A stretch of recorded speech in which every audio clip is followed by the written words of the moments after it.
సూర్యుడు తూర్పున ఉదయిస్తాడు, పడమరన అస్తమిస్తాడు. ప్రకృతి నియమం ప్రకారం సూర్యుడు కదిలితే లోకంలో ప్రతి వస్తువు నీడ కూడా కదలాలి. కానీ తెలంగాణలోని నల్గొండ జిల్లా పానగల్ గ్రామంలో వెలిసిన ఛాయా సోమేశ్వరాలయంలో అడుగు పెడితే ఆ ఫిజిక్స్ సూత్రాలే మారిపోతాయి. ఇక్కడ సూర్యుడికే సవాల్ విసిరే ఒక మహా అద్భుతం దాగి ఉంది. ఛాయ అంటే నీడ. తన నీడతోనే లోకాన్ని ఆశ్చర్యపరిచే పరమేశ్వరుడు ఇక్కడ కొలువై ఉన్నాడు. ఈ ఆలయం 11వ శతాబ్దంలో కుందూరు చోళులు నిర్మించారు. ఆ తర్వాత కాకతీయ చక్రవర్తులు దీనిని మరింత అభివృద్ధి చేశారు. ఇది భారతీయ శిల్పకళకు, ఆనాటి ఇంజనీరింగ్కు ఒక సజీవ సాక్ష్యం. ఈ ఆలయంలో గర్భగుడిలోకి వెళ్తే శివలింగంపై ఒక నిలువు నీడ కనిపిస్తుంది.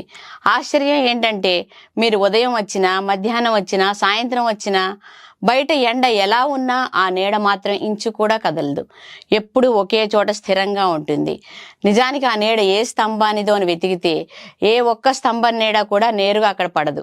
ఇది యాదృచ్ఛికమా లేక మన పూర్వీకుల మేధస్సా? దీని వెనుక ఒక అద్భుతమైన శాస్త్రం ఉంది.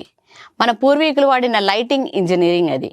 గర్భగుడికి ఎదురుగా ఉన్న 4 ప్రధాన స్తంభాలను అంత ఖచ్చితమైన కోణాల్లో నిర్మించారు.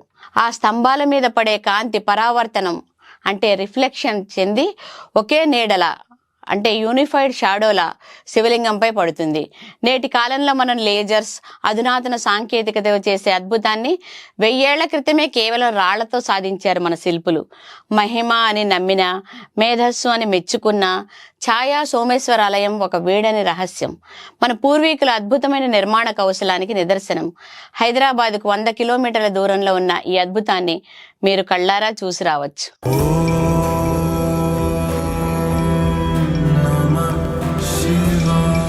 మరిన్ని ఇలాంటి మంచి మంచి ఇంటర్వ్యూస్ కానీ ప్రోగ్రామ్స్ కానీ కావాలంటే సబ్స్క్రైబ్ చేయండి.